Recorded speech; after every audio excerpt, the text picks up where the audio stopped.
एक बात बहुत अच्छे से समझ लीजिए, जिसके घर में क्लेश होता हो,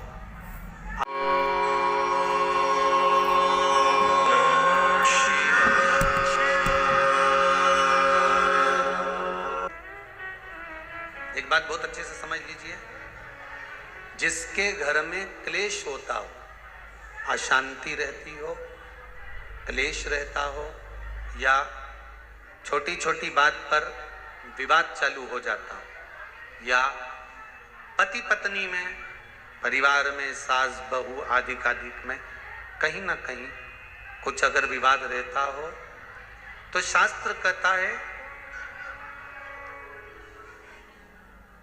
ऐसा बेलपत्री की डंडी रहती है ना, बहुत ध्यान दीजिएगा महाराज। श्राद्ध पक्ष की कथा चल रही है, शिव महापुराण आज विराम की ओर है, ध्यान दीजिएगा। जैसे ये बेलपत्री की जो डंडी होती है, डंडी का जो भाग होता है बेलपत्री की, ऐसा बेलपत्री की 7 भाग ले लो, मतलब बेलपत्री 7 ले लीजिए। 7 बेलपत्र लेकर कच्चा जो सूत होता है ना, कच्चा सूत जो जानते हो पेड़ पौधे में माताएं लपेटती हैं, धागा जो होता है ना सफेद कलर का कच्चा धागा, जो बड़ में, पीपल में और आंवला आदि में लपेटा जाता है, कच्चा सूत, उसको शंकर भगवान और माता पार्वती का स्मरण कर कर नंदी के, जो नंदी होता है, नंदी के राइट भाग में, नंदी का एक पांव ऊंचा होता है, आपने देखा होगा आगे का पांव ऊंचा होता है, बैठते समय नंदी का एक पांव ऊंचा है, एक पांव नीचे की ओर जाता है। तो नंदी का जहां पांव ऊंचा है, उस ऊंचे पांव के पास में बैठना है। कच्चे सूत पर उस बेलपत्री के जो 7 गुच्छ हैं, 7 जो बेलपत्री के भाग हैं, 7 बेलपत्री हैं, उसको अपना नाम गोत्र स्मरण कर कर उस कच्चे सूत को लपेटना है महाराज। लाल कलर का चंदन उस बेलपत्री के पत्ते में जो अग्रभाग होता है, सबसे आगे का भाग, 7 में लाल चंदन लगाना है महाराज। उस चंदन को लगाकर आप प्रदोष के दिन, प्रदोष काल में शंकर भगवान को समर्पित अगर करते हैं, तो जिस घर का गोत्र बोला है उस घर में कभी क्लेश नहीं हो सकता, उस शांति का अनुभव, उसमें क्लेश नहीं हो सकता। एक धागा होता है पक्का धागा, एक धागा होता है कच्चा धागा, बहुत ध्यान दीजिएगा महाराज। पक्के धागे से नहीं लपेटना सफेद, कच्चा जो धागा पीपल में, बड़ में या आंवला आदि में जो हम लोग लपेटते हैं पूजन करते समय, वो कच्चा धागा। और एक बात और आपको कहने, ध्यान दीजिएगा, अगर मान लो किसी पति पत्नी का तलाक तक की नौबत हो गई और तलाक नहीं कराना है, आपस में वापिस प्रेम बढ़ जाए, छोरी वापिस घर में रहे, बेटा उसको रखे, बहू रहे, आपस में प्रेम बढ़े, वो भले मायके चली गई हो, वो भले लड़का छोड़कर चले गया हो, अकेली रह रही हो और चाहती है कि मैं पति के साथ रहना है, तलाक नहीं होना चाहिए, हम दोनों में प्रेम रहे, वो संभाले मेरे को भी और मैं भी आदर करूं, वो भी आदर करे। तो मेरा निवेदन है, कच्चा जो सूत होता है, कच्चा जो धागा होता है, नंदी के ठीक पीछे बैठकर कोई साथ में आपका परिवार का कोई व्यक्ति चले जाए और हस्तकमल को, जिसको अपने परिवार में वापिस रहना है, उस स्त्री हो या पुरुष हो, दोनों में से कोई भी नंदी के पीछे बैठकर, सोमवार की जिस दिन अष्टमी पड़े उस दिन नंदी के पीछे बैठकर हाथ को ऐसा बंद करना है, हाथ में एक बेलपत्री रखना है, सीधी सीधी बंद कर कर 7 बार उस हाथ पर कच्चा सूत लपेट देना है, उस सूत को वापस निकाल लेना है, बेलपत्री के साथ में, और बेलपत्री को तो अपने पास में रखना। सबसे पहले माता पार्वती का जो हस्तकमल ऐसा होता है शिव मंदिर में, उस हस्तकमल में वो सूत जो आपके हाथ से निकला है वो उसमें डाल देना है, माँ जगत जननी से प्रार्थना कर कर, और जो बेलपत्री आपने संबंध को जोड़ने के लिए अपने हाथ में ली है, वो शंकर भगवान के कटी भाग में, फिर निवेदन करूंगा, कटी भाग को समझ लीजिए। ये शिवलिंग रखा है, जहां पर शंकर भगवान का शिवलिंग, माता पार्वती जी के हस्त कमल पर जो शिवलिंग रखा है, ये भाग कटी भाग कहलाता है। इस जगह पर जहां शंकर और पार्वती का मिलन हुआ है, उस जगह पर उस बेलपत्री को रख देना। महाराज ज्यादा से ज्यादा 3-4 महीने लगते हैं, दोनों में वापस प्रेम बढ़ जाता है, दोनों एक हो जाते हैं। तलाक तक बात चल भी रही हो तो वो तलाक समाप्त हो जाता है। प्रेम, करुणा, आसक्ति, स्नेह बढ़ जाता है। संबंध टूटने की कतार पर एक बार माता पार्वती को समर्पित तो करो अपना संबंध कि मां अब तुझे नहीं भाना। माना मैंने अपशब्द कह दिया होगा, माना मेरी गलती होगी, थोड़ी गलती उनकी भी होगी, पर दोनों की गलती है मां, अब इस संबंध को तुझे निभाना। जब कच्चा सूत माता के हाथ में रखो तब माता को विनती करना, इस संबंध की डोरी अब तेरे को दे दी। दीन बंधु दीनानाथ मेरी डोरी, अब ये डोरी मैंने तुमको दे दी, अब ये संबंध आपको निभाना है, अब ये संबंध मेरा। पतंग उड़े आकाश माने, डोर थारा हाथ मां, ओ भोले मेरी पतंग ऊंची राखना, शंभु मेरी पतंग ऊंची राखना। नाव चले मझधार मां, पतवार थारा हाथ मां, ओ भोले मेरी नैया पार लगा, शंभु मारी नैया पार लगा।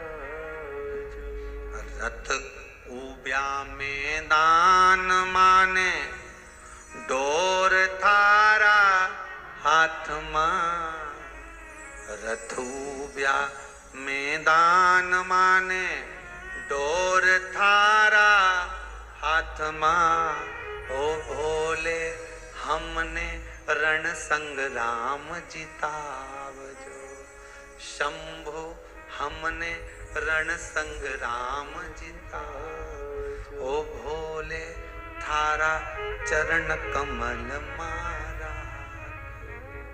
हे भगवान, अब ये पतंग इधर उधर ना जाए, इसको साध ले, मेरी डोरी तू पकड़ ले, मेरी ये डोर तुम पकड़ कर भगवान से प्रार्थना करो, निवेदन करो। संबंध टूट रहा है, इसको संभाल लो। घर में क्लेश मच रहा है, इसको संभाल लो। परिवार टूटे हैं ना।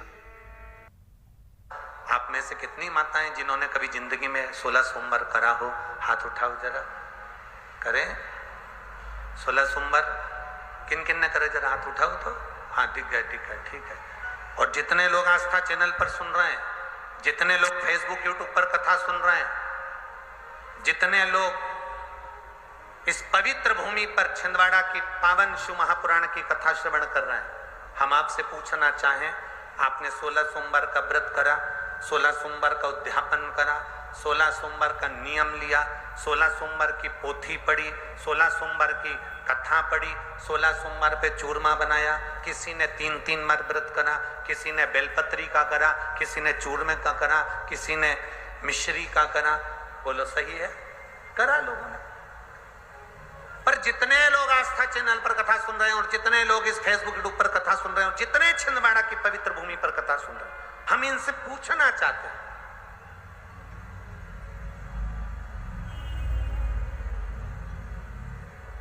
पांच व्रत नहीं, 6 व्रत नहीं, 7 व्रत नहीं, 11 व्रत नहीं, हमारे सनातन धर्म में तो 11, 21, 51, बोलो सही है, 7, 5 ऐसा नियम चला आया है हमारे सनातन धर्म का कि 5 व्रत करना है, 7 व्रत करना है, नवरात्रि के 9 व्रत करना है, 11 व्रत करना है, 21 व्रत करना है, 31 करना है, 108 करना है, 1008 करना है। ऐसा नियम हमारे शास्त्रों का चला आया।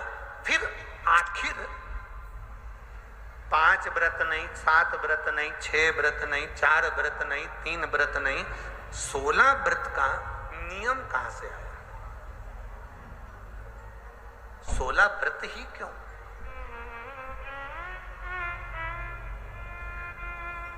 पंद्रह नहीं, 14 नहीं, 13 नहीं, 12 नहीं, 11 नहीं, कितने?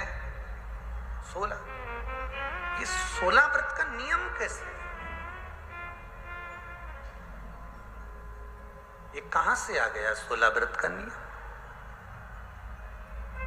कोई आपसे पूछ सकता है, आपके घर के बच्चे कह सकते हैं, मम्मी ओ माँ क्या कर रही हो? माँ ने कहा बेटा मैंने 16 सोमवार के व्रत उठाए। 16 सोमवार के व्रत उठाए? हाँ। क्या करती है उसमें?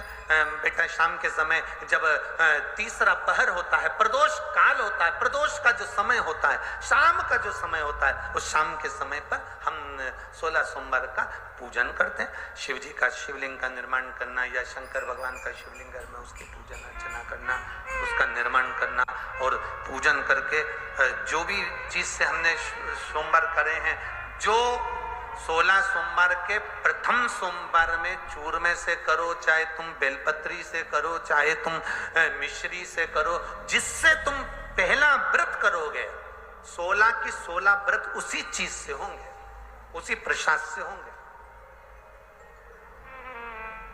तो बच्चे कहेंगे माँ ये 16 व्रत का विधान कहां से आया?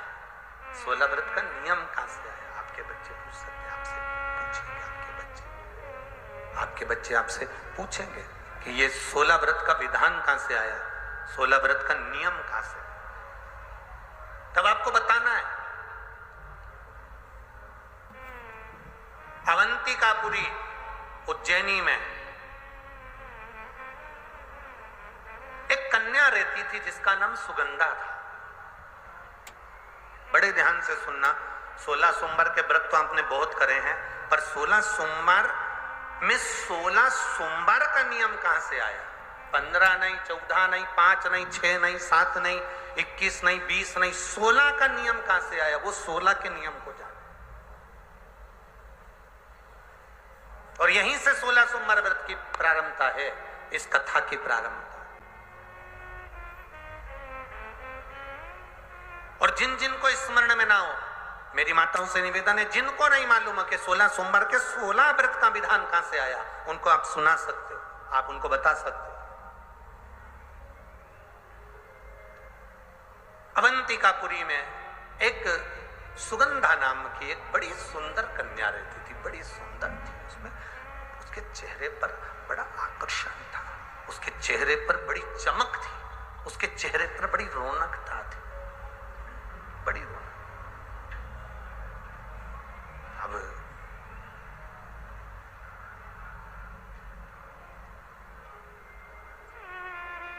उसकी माता, सुगंधा की जो माँ थी, सुगंधा जो कन्या थी, उसकी जो माता थी जिसका नाम रेणुका था, वो रेणुका एक काम बड़ा विचित्र करती थी।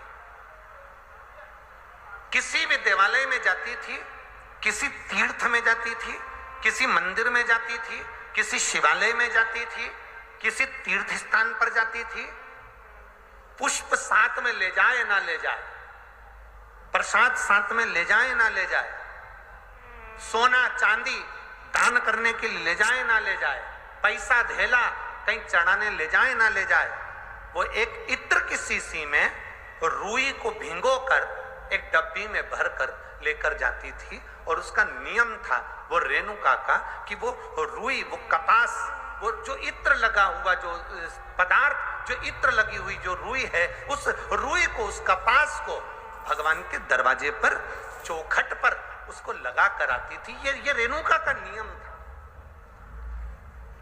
ये सुगंधा की मां का नियम था।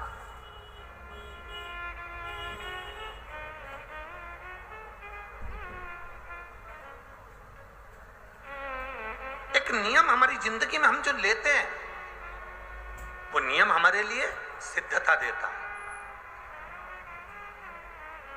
आप में से कई माताएं ऐसी बैठी होंगी जिन्होंने नियम लिया होगा कि मैं शिव जी के मंदिर में जब भी जाऊंगी, मैं देवाधिदेव महादेव के मंदिर में जब भी जाऊंगी, मैं शंकर भगवान के मंदिर में जब भी पहुंचूंगी तो वहां झाड़ू लगा दूंगी, माँ पोछा लगा दूंगी। बैठी हैं ऐसी माताएं यहाँ पर जो मंदिर में जाकर कभी झाड़ू पोछा लगा देती हो हैं? तो आप जाकर शिव के मंदिर में बुआरी लगा रहे हो, झाड़ू लगा रहे हो, पोछा लगा रहे हो, या जो बहुत सारे दिए लोग लगाकर चले जाते हैं, जलाकर चले जाते हैं, दिए ठंडे हो जाते हैं, उन दियों को भरकर एक डलिया में, एक खोखे में, एक जगह पर ले जाकर आप रख देते हो, उसका पुण्य कितना है? शिव महापुराण की कथा करी, कितना पुण्य।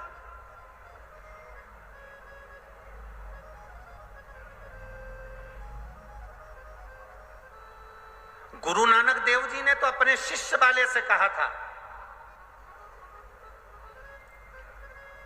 गुरु नानक देव जी अपने शिष्य से कहते हैं, संत शिरोमणि में भी शिरोमणि परम पूज्य गुरु नानक देव जी अपने शिष्य बाले से कहते हैं, बाले सुन, भंडारा करने वाला भंडारा करे, लंगर करने वाला लंगर करे, चखने वाला चखे, करने वाला करे।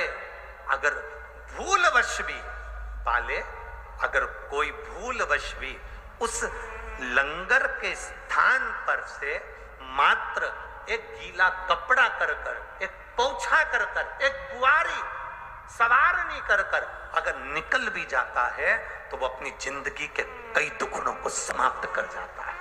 गुरु नानक देव जी कह रहे हैं बाले से।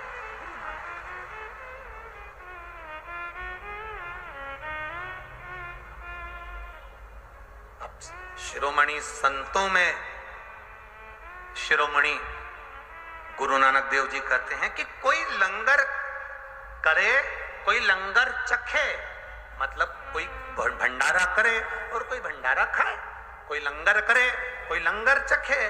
अगर वो चखने वाला भी उठकर चले गया और वहां पर से आप अगर निकल कर जा रहे हो और आपने अगर मात्र वहां सवारनी से आपने मात्र वो झाड़ू भी लगा दी, पोछा भी लगा दिया, उसको कहीं ना कहीं किसी ना किसी रूप में आपने सेवा कर दी, तो उस सेवा का फल क्या है? तो गुरु नानक देव जी कहते हैं उसका फल ये है कि आपकी जिंदगी में जितने जितने दुख, जितनी जितनी तकलीफें, आपकी जिंदगी में जितना जितना कष्ट, आपके जीवन में जितना जितना रोग, जितनी जितनी तकलीफें आपके जीवन में आ रही होती हैं, वो सारी की सारी तकलीफें अपने आप समाप्त होती चली जाती हैं, अपने आप समाप्त।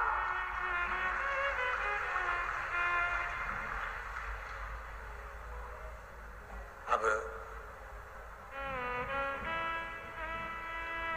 रेणुका नियम था, एक इत्र की शीशी में से इत्र निकाल लेती थी, उस इत्र को रेणुका वो भगवान की जो चौखट थी, भगवान का जो द्वार था, भगवान की जो दरवाजा था, भगवान का जो द्वार था, भगवान की जो चौखट थी, उस चौखट पर उसको लगा देती रेणुका। उसका फल क्या मिला? अभी इस पत्र के माध्यम से अपन ने सुना, इन्होंने जो फोटो लगाए करे सब, इस पत्र के माध्यम से अपन ने देखा कि डॉक्टर ने कह दिया, डॉक्टर ने बोल दिया कि गर्भाशय में जो बच्चादानी है उसमें इतना तत्व नहीं, इतना बल नहीं है उस बच्चेदानी में कि वो बच्चा सहन कर। पर पहले भी आपको कथा में कहा, देवता देते हैं पल्ला झाड़ कर और महादेव देते हैं छप्पर फाड़ कर।